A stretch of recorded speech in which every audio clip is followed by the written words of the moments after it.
en lisant sur le perron. Par un après-midi, on se disait c'est si bon se retrouver entre amis, assis l'un contre l'autre pour s'occuper des autres. On se fait des accroires en se contant des histoires. Nous entamons ce thème sur la musique avec un extrait d'un livre de Mitch Albom, qui est un écrivain américain, qui s'appelle « La guitare magique de Frankie Presto ».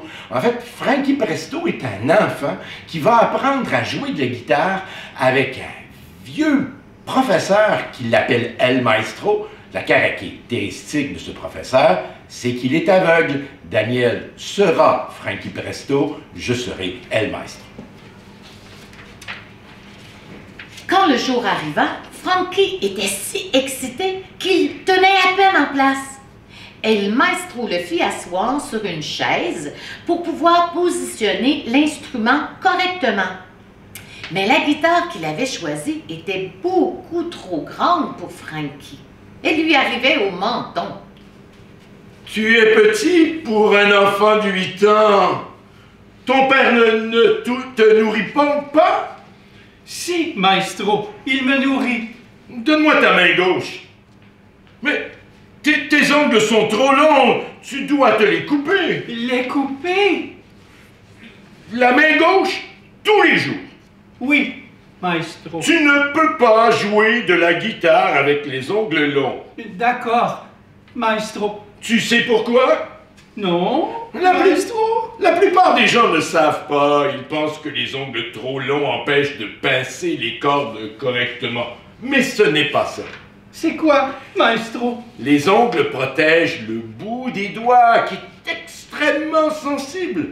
C'est seulement en se coupant les ongles qu'on peut réellement toucher la musique, entrer en contact avec elle. Oui, maestro. C'est seulement là qu'on peut ressentir la tristesse cachée dans chaque note. Oui, maestro. Il n'y a pas de protection. Oui, maestro. La musique fait souffrir. Tu comprends, mon garçon? Oui, maestro. Maintenant, amène-moi au placard. Frankie se leva et emmena son professeur à petits pas à travers l'appartement. Oh, avance plus vite, mon garçon. Je suis pas handicapé des jambes. Frankie accéléra. Nous sommes devant le placard, maestro. Ouvre la porte. Frankie s'exécuta et découvrit des boîtes de chaussures empilées, des vêtements suspendus à une tringle et 4 guitares rangées par taille décroissante. Donne-moi la plus petite. Il prit l'instrument à 2 mains et le tendit à son professeur. En bas, au fond du placard, il vit une paire de chaussures, des escarpins de femme, et sur les seins, quelques robes et un sac à main. Vous avez une femme, maestro? Ah, va te rasseoir. Oh, Frankie referma la porte du placard. Cette guitare, celle qui permettrait à Frankie Presto d'embrasser son destin, n'était pas une guitare, mais une braquinha, un instrument proche du ukulélé. Elle n'avait que 4 cordes. Son manche tenait dans la petite main gauche de Frankie et la courbe de sa caisse s'adaptait parfaitement à l'ossature de son genou gauche. Elle semblait modelée sur son corps. Il l'emporterait partout avec lui. Plie ton coude droit et relâche ta main droite. Ne se serre pas. Tu n'es pas en train de l'étrangler. Et ne pousse pas vers le bas. Tu n'es pas en train de la noyer. Les doigts de ta main droite parlent aux cordes. Est-ce que tu t'adresserais à quelqu'un en l'étranglant ou en le noyant? Non, maestro. Non, bien sûr que non. Qu'est-ce que je fais avec ma main gauche? La main gauche, elle cherche la beauté. Elle joue les notes et les accords. Tu peux faire le malin autant que tu veux avec ta main droite, mais tu n'es rien sans ta main gauche, tu comprends? Oui, maestro. Respecte ta main gauche. Chaque fois que tu joues, commence par faire ceci. Il prit la paume de Frankie et la retourna bien à plat. Comme si tu mendiais. Frankie pensa aux gens à l'église, agenouillés, les mains tournées vers le ciel. Comme si je priais Dieu? Oh, idiot! Dieu ne donne rien. Dieu se contente de prendre. À cette époque, tout ce que Frankie savait de Dieu, c'est qu'il avait une grande maison et qu'il dormait beaucoup. Un jour, Frankie demanda à El Maestro. Est-ce que vous avez déjà vu? Est-ce que ma réponse fera de toi un meilleur guitariste? Non, maestro. Alors pourquoi me poses-tu cette question? Je suis désolé, maestro. Qu'est-ce que je verrais si je te voyais? Un garçon? Un garçon qui ne fait pas ses exercices! Le sourire de Frankie disparut. Voilà plusieurs mois qu'il s'exerçait tous les jours dans le jardin, le chien sans poil assis à ses pieds. Il voulait jouer des morceaux comme ceux que lui avait joué El Maestro. Mais pour le moment, il n'avait le droit de faire que ces maudits exercices. Mes doigts me font mal, maestro. La musique fait mal. Mais ils sont bizarres. Ça s'appelle des callosités. Qu'est-ce que c'est, hein? Des callosités. Quand tu commences à jouer, tes doigts n'ont pas l'habitude de pincer les cordes. Et ça fait des marques. Oui, maestro. Et tes doigts sont engourdis. Oui, maestro. Et parfois ils saignent. Frankie déglutit. Il ne voulait pas avouer cela à son professeur. Au début, il jouait tellement qu'il essuyait le sang de sa main gauche avec sa chemise. Oui, maestro. Parfois il saigne. Mais tu pleures, Francisco? Non, maestro. Ne pleure pas si tu saignes pour quelque chose que tu aimes. Un véritable guitariste est heureux d'avoir des callosités. Ça veut dire que sa peau durcit et qu'elle ne ressentira bientôt plus la douleur. Mais toutes les souffrances que tu as endurées restent sous ta peau. Trempe tes doigts là-dedans, ça te fera du bien. Qu'est-ce que c'est? Peu importe ce que c'est, si je te dis de faire quelque chose pour ton bien, tu me crois sur parole, c'est tout. Lo siento, maestro. Dis-le en anglais. I'm sorry, maestro. I'm sorry, maestro. Le prochain extrait est tiré du film Amadeus, film de Miloš Forman et sorti en 1984. On retrouve Antonio Salieri, qui a la faveur de l'empereur Joseph II, qui est un empereur fort mélomane. Il craint un peu que Amadeus Mozart prenne sa place car c'est le prodige montant de l'époque. Et là, sa femme Constance vient le visiter dans son bureau à l'insu de son mari Mozart. Votre Excellence!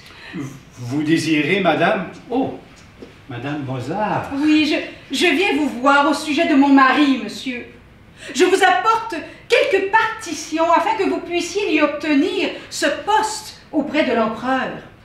Tout cela est charmant, mais pourquoi n'est-il pas venu lui-même? Oh, mais parce qu'il est terriblement pris, monsieur. Oui, je comprends. Madame, je vais les examiner dès que j'aurai un moment. J'y mets un point d'honneur. Transmettez-lui toute mon admiration.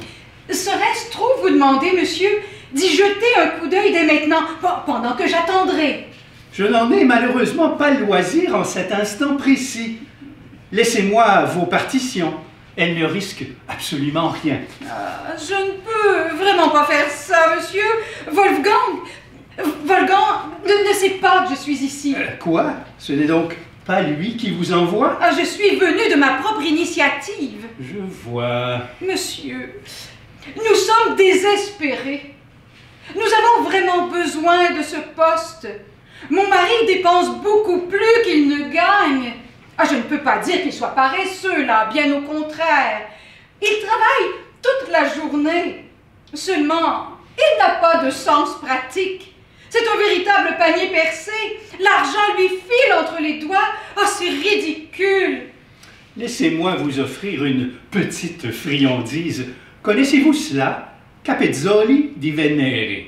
les mamelons de Vénus. Oh! Ce sont des marrons romains glacés au cognac. Goûtez-en un, je vous en prie, prenez-en un. C'est tout à fait étonnant. Non, mais c'est merveilleux! Oui. Oh, je vous remercie beaucoup, Votre Excellence. Non, ne me donnez pas de votre excellence, ça met beaucoup trop de distance. Je ne suis pas né compositeur de la cour, je viens moi-même d'une toute petite ville, tout comme votre mari. Alors, c'est sûr, ces partitions, laissez-les-moi et repassez un autre jour. Oh, vous me tentez beaucoup. Mais c'est impossible, je le vois bien. Wolfgang s'affolerait s'il s'apercevait que ses feuilles manquent. Parce que ce sont des originaux. Des originaux? Ah oui, monsieur, il ne fait pas de copie. Ce sont des originaux. Ah, bien sûr. Stupéfiant. Étourdissant, on croyait vivre un rêve. C'était là un premier jet. Un seul et unique premier jet, on n'y voyait aucune correction d'aucune sorte, pas une seule. Il n'avait eu qu'à transcrire la musique déjà achevée dans sa tête, page après page, comme s'il les avait prises une à une sous la dictée. Et une musique achevée comme jamais une musique ne peut l'être. Déplacer une seule note, on allait vers l'amoindrissement. Déplacer une seule phrase, on aurait vu la structure s'effondrer. C'était pour moi très clair. Les sonorités que j'avais entendues dans le salon de l'archevêque n'avaient pas été un accident. Là encore, c'était la voix même de Dieu. J'apercevais au travers de la cage d'une partition méticuleuse griffée de notes tout un absolu de beauté. C'est sans valeur? C'est miraculeux. Oh oui! Oh, il est très fier de son travail. Alors, vous nous aiderez? Je dîne avec l'empereur demain soir. Un mot de moi et le poste est pour lui. Oh, merci, Votre Excellence, merci. Revenez ce soir. Ce soir? Et seul. Mais pourquoi? Un service en appelle un autre, non? Qu'entendez-vous par là? N'est-ce pas évident? C'est un poste que tout Vienne convoite. Si vous le désirez pour votre mari, revenez ce soir. N'oubliez pas que je suis mariée, monsieur. Eh bien, soit.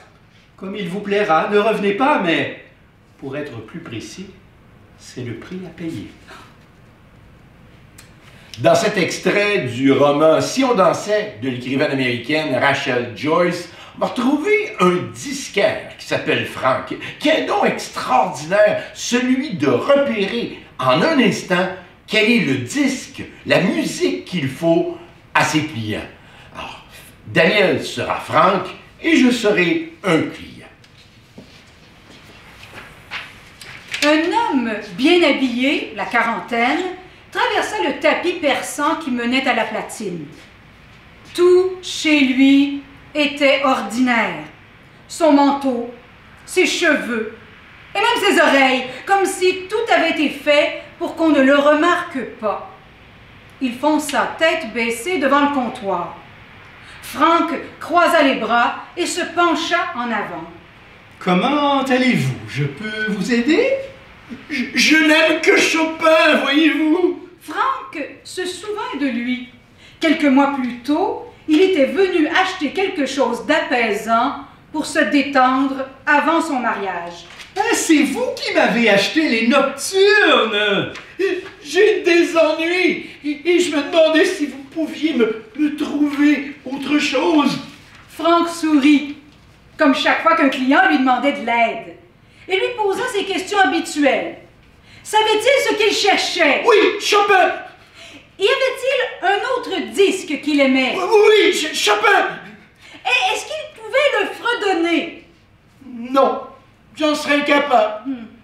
Vous voulez que je vous trouve un disque, n'importe lequel, tant que c'est du Chopin. C'est bien ça? Oui. C'était exactement ça.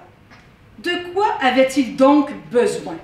Frank repoussa sa frange, qui retrouva immédiatement sa place, car elle vivait sa propre vie. Puis, le menton dans les mains, il tendit l'oreille comme s'il cherchait à détecter un signal radio dans l'atmosphère. Quelque chose de beau? Quelque chose de lent? Il resta assis totalement immobile. Lorsqu'il trouva, le choc fut tel qu'il en eut le souffle coupé. Bien sûr, cet homme n'avait pas besoin de Chopin, ni même d'un nocturne. Ce qu'il lui fallait, c'était... Un instant! Il traversa la boutique d'un pas lourd, saisit des pochettes d'albums, baissa la tête pour éviter un lustre. Il lui fallait trouver la musique qui émanait de l'homme qui n'aimait que Chopin. Du piano? Oui. Il avait entendu du piano. Mais il y avait quelque chose en plus, quelque chose de tendre et grandiose à la fois. Où pouvait-il bien trouver ça? Chez Beethoven? Non, Beethoven aurait pu achever un homme comme lui. Ce qu'il lui fallait, c'était un ami. Mais quelle musique pouvait bien convenir? Franck imaginait une chanson qui serait comme un radeau sur lequel cet homme se sentirait en sécurité. Du piano, oui. Des cuivres, pourquoi pas? Une voix, peut-être. Quelque chose de puissant et de passionné qui serait à la fois complexe et d'une simplicité évidente. Et soudain, il sut ce qu'il lui fallait. Il se faufila derrière le comptoir et en sortit le disque parfait. Puis il retourna vers sa platine en marmonnant. Face B, piste 5, c'est ça, je l'ai. Non, mais qui c'est cette Aretha Franklin? Oh no, not my baby, c'est la chanson parfaite. Je vous l'ai dit que je voulais du Chopin. C'est pas un morceau de pop qui va m'aider. Aretha, c'est la soul incarnée. Personne ne peut dire le contraire. Spirit the Dark? Non, j'en veux pas. C'est pas ce que je suis venu chercher. Je sais que ce n'est pas ce que vous vouliez, mais faites-moi confiance. Aujourd'hui, c'est ce qu'il vous faut. Qu'est-ce que vous avez à perdre? Bon, d'accord. Allons-y. Franck bondit en avant et le conduisit jusqu'à la cabine d'écoute. L'homme se faufila à l'intérieur. Il était très à l'étroit dans cette armoire où on avait forcé à entrer, mais il s'assit. Et Franck lui tendit le casque et referma la porte. Tout va bien là-dedans? Ça ne sert à rien. Je n'aime que Chopin. La chanson toucha bientôt à sa fin. La porte de la cabine s'ouvrit avec un petit clic. Et l'homme qui aimait Chopin ne sortit pas. Il resta debout à la porte, l'air blafard et un peu malade. Alors, c'était comment? Ça alors? Comment avez-vous su que j'avais besoin d'Aretha? Comment avez-vous fait, Franck? Fait quoi? Je vous ai juste fait écouter une bonne chanson. Elle a fait d'autres disques? Oh oui, et vous avez de la chance. Elle en a même fait plein. Elle adorait chanter. Il lui joua tout le disque, la face A, puis la face B. Tout en écoutant, Franck fumait et dansait sur place dans le recoin étroit qu'il s'était ménagé derrière sa platine, balançant les épaules et les hanches. Oh! Franck, est-ce que je pourrais réécouter ma chanson? Bien sûr!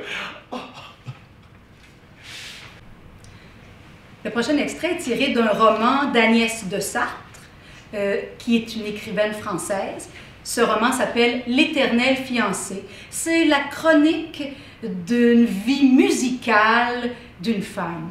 Alors on y retrouve cette femme, je serai donc ce personnage, et qui est en rencontre avec son enseignante de violon, la professeure Zoraya. Donc nous les voyons alors lors d'une pratique de cet instrument. Tu as atteint un palier. Et voilà que tu ne progresses plus. Tu travailles à la maison? Oui. Combien de temps par jour? Environ 1 heure. 1 heure? Ça ne veut rien dire. Écoute-moi, à ton âge, c'est soit 3 heures, soit 40 minutes, et certains jours, 20 minutes. Mais j'ai mal au dos. C'est-à-dire? Mal autour de la colonne vertébrale, comme si j'avais 3 colonnes vertébrales au lieu d'une. Oh, mais c'est parce que tu respires mal. Hein, parce que tu ne respires pas. Les gens, bon, je ne parle pas forcément de toi, mais les gens en général croient que le souffle n'est important que pour chanter ou jouer d'un instrument à vent, d'un bois ou d'un cuivre. Ah, c'est faux! La respiration est la même pour tous. Elle est un plaisir et un privilège. Chaque fois que tu inspires, il faut bénir l'air qui entre par tes narines et par ta bouche. C'est la joie d'être vivant. Tu comprends ce que je te dis? Ce n'est pas très compliqué. Tu sembles complètement ailleurs. Tu es amoureuse? Non. Quelque chose s'est interrompu en toi. La musique, ça ne s'arrête jamais. C'est fort sans arrêt, beau sans arrêt. Quand c'est fort et quand c'est beau. La musique ne t'attend pas. Elle ne te laisse pas le temps de pointer du doigt et de te crier « Là, c'est beau !» Là, elle a déjà continué. Oh, elle est déjà plus loin, dans une autre beauté. Accepte au moins de vivre ça, de chanter avec ton instrument, de le laisser échapper, de le guider sans le brider. Allez, vas-y, reprends mesure 18, juste avant crescendo. Je voyais ce que Zoraya voulait dire, mais je ne parvenais à rien exécuter. Comment ça va à la maison? La maison? Tes parents, tes sœurs? La maison n'existe plus. C'est ça que j'aurais voulu lui dire. Lise avait fait ses études à Lyon, Dora est avec ses copains, ma mère est partie avec le dentiste et mon père devient aveugle, comme ma tante Colette. Sauf que lui, ça l'empêche de travailler à l'orfèvrerie.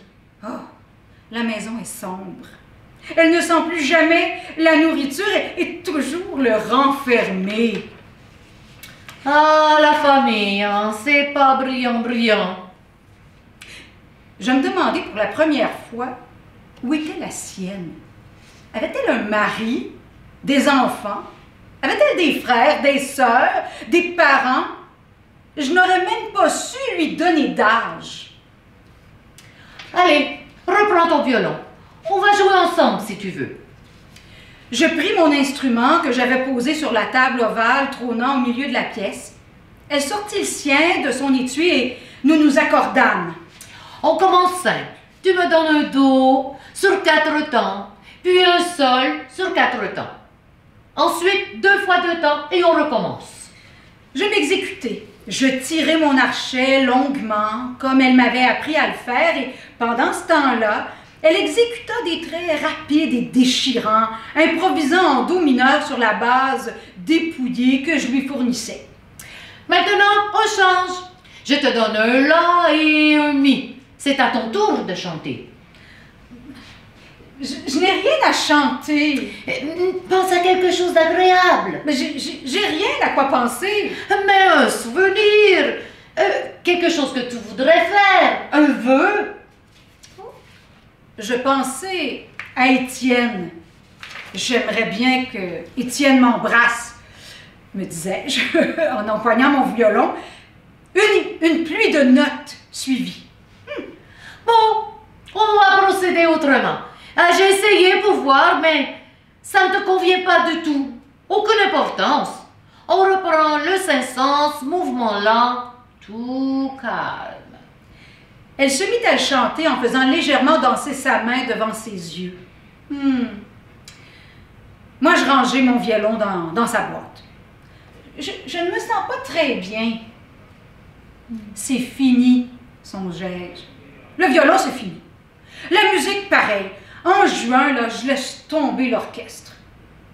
En fait, j'espérais inconsciemment qu'on essaierait de me retenir, que Zoraya appellerait chez moi pour savoir ce qui m'arrivait et demander quand je reviendrais. J'imaginais qu'on me supplierait. Je recevrais des coups de téléphone, des lettres, on me harcèlerait. Mais rien de tout cela ne s'est produit. J'ignorais alors que les adultes, à force d'être trahis et abandonnés par les adolescents, se préservent du chagrin que cela risquerait de leur causer en anticipant leur fuite. Ils se laissent rejeter sans protester, sans opposer de résistance, quitte à ce que ce fair-play qui les protège brise le cœur des jeunes gens. J'ai tenu bon. J'ai eu mon bac sans me présenter à l'option musique facultative. Et puis, je me suis inscrite en droit. Nous poursuivons avec une série d'extraits du roman Un petit pas pour l'homme de l'écrivain québécois Stéphane Dompierre. Dans ce roman, on retrouve un disquaire qui a tendance à donner des conseils de survie à sa clientèle. Linda nous présentera les conseils de survie et je jouerai le disquaire. Conseil de survie numéro 4. Quand nous voyons que vous cherchez un disque de jazz sans rien y connaître, nous vous vendons un truc sans intérêt, mais avec une jolie pochette. Parce que devant un bon disque avec une pochette ordinaire, vous hésitez trop longtemps. N'hésitez pas. Achetez ce qu'on vous offre. Pardon, monsieur, avez-vous du flamingo? J'émerge de mes pensées. Une jeune femme avec la bouche comme une chambre à air dégonflée me regarde. Du quoi? De la musique flamingo. Ça vient du Mexique. Vous connaissez pas ça? J'écoutais ça dans mon voyage à Cayo Coco.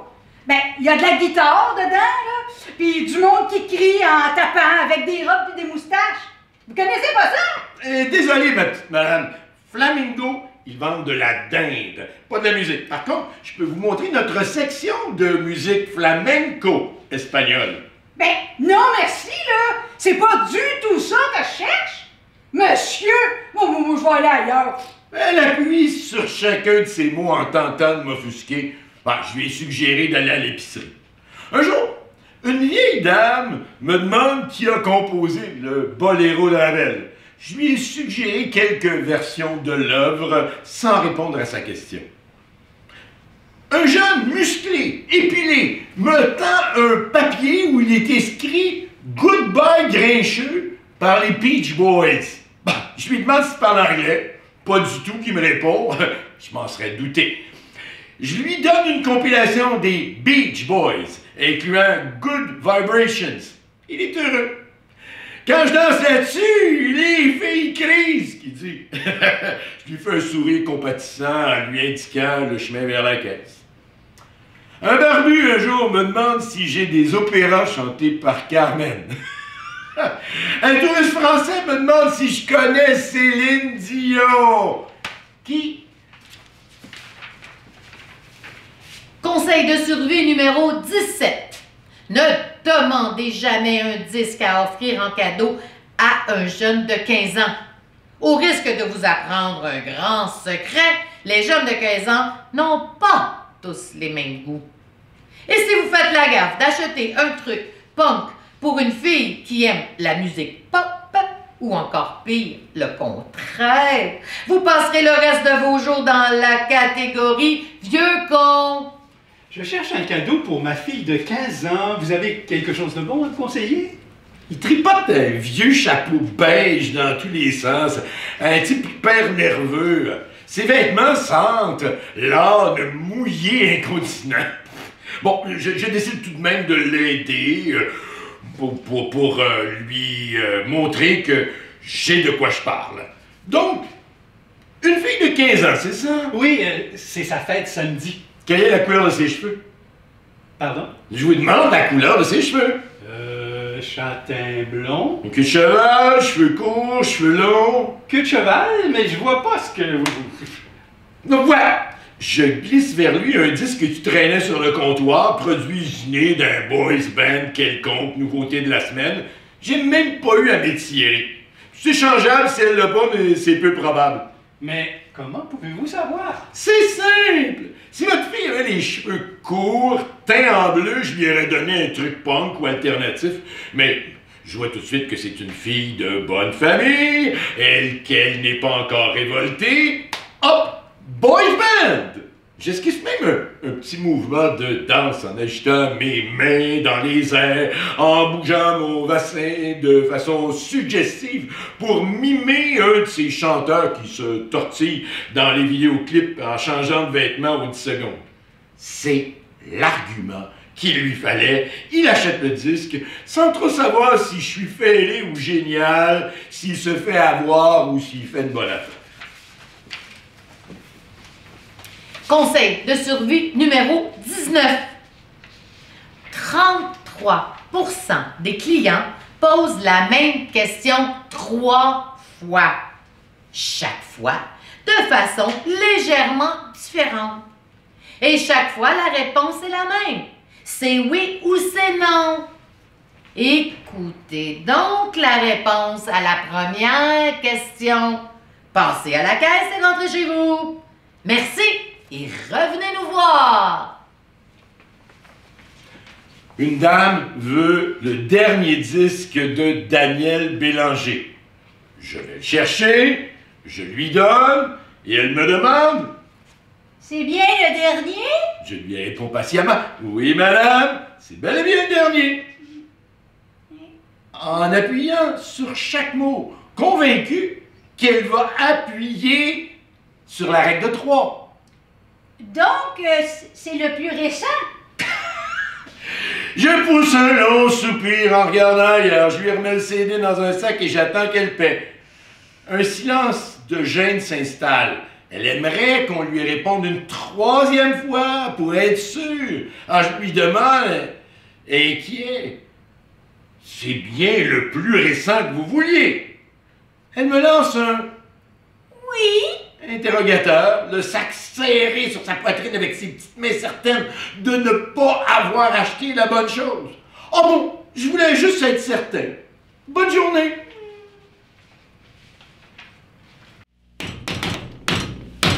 Qui est là? Les joyeux troubadours! Mais entrez, voyons! Entrons! Durant toute la semaine, les joyeux troubadours ont confiance en leurs veines et rigolent toujours. Ce sont des philosophes, au lieu de s'affoler devant une catastrophe, se mettent à répéter, ne jamais croire toutes les histoires. C'est comme ça qu'on est heureux. Faire un sourire quand tout chavire, c'est comme ça qu'on est heureux. Aimer la vie et ses folies, c'est comme ça qu'on est heureux. Et trouver le ciel bleu quand il tonne et quand il pleut, c'est comme ça qu'on